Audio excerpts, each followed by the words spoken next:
right now on Fox 35 News at 10.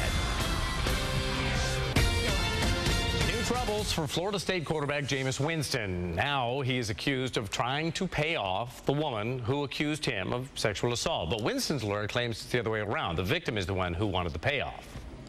Let's start with our power panel here. We got Stephen Kramer from the Kramer Law Firm and Shannon Ligon, entertainment and sports attorney. Good of you both to join us. Stephen, this report that the victim in this case was saying, you pay me $7 million and I won't, press charges. You'll never hear from me again. If your client was facing rape charges a year ago, wouldn't you have told the judge about this offer to try and keep your client from getting charged with rape? I think that's a great question, Bob. I have no idea why they wouldn't have brought this out earlier. And the other question is, why bring it out right now? Why bring it out now when so much attention is focused on domestic abuse, child abuse, the abuse of women, sexual abuse? All of these issues are so huge with what's going on in the NFL right now. Why would you stir the wasp nest on something that's been relatively quiet recently and bring this to the forefront of everybody's attention and then get into a back and forth, he said, she said, he said, whatever it is? Exactly. Well, Shannon, the victim's attorney came out and said, oh, no, or the alleged victim, I should say. No, they came to us with this offer. They both can't be telling the truth. How do we figure this out? And at some point, there's got to be a paper trail somewhere, right?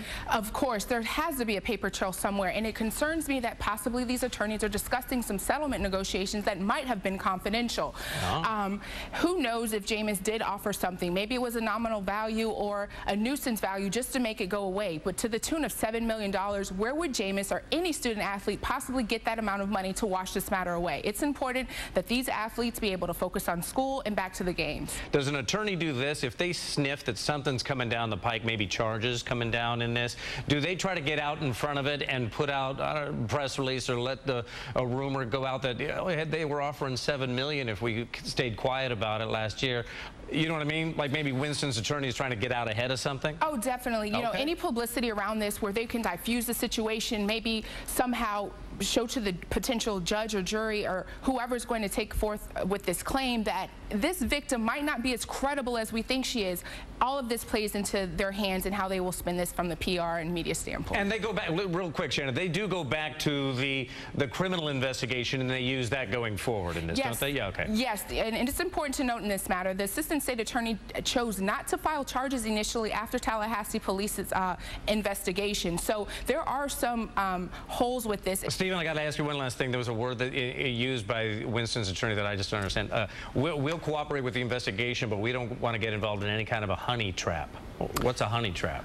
That doesn't make a whole lot of sense to me. I think really what they're trying to articulate is they don't want to fall into some type of trap that basically wraps Mr. Winston up and gets him in a position where he can't get out of. When you're under investigation for a criminal matter, you have to be careful what you say, because anything you say can be used against you in court. And they want to be careful about how much they say. They want to let the school, the police department, the state attorney do their job and not get in the middle of that investigation as much as possible. Gotcha. Shannon Ligon and Stephen Kramer, we appreciate both of you coming in and giving us your insight. Thank you so much. Thank you. And of course, Jameis Winston has had a couple of well-publicized incidents since that rape allegation. Just this past spring, Winston took some crab legs from a Tallahassee public store, didn't pay for them. He later apologized. Now, in that case, he got suspended from the baseball team for a week. Not the football team, baseball team. And just this past weekend, Winston sat out of the Clemson game as punishment for something that he said. It was last Tuesday. He stood up on a table in the FSU student union room and made vulgar sexual comments, apparently a number of times, about women. We, of course, will continue to follow this developing story, and you can follow along all the latest information anytime with our Fox 35 News app. To download it, just text Fox 35 to 46988. Standard messaging and data rates may apply.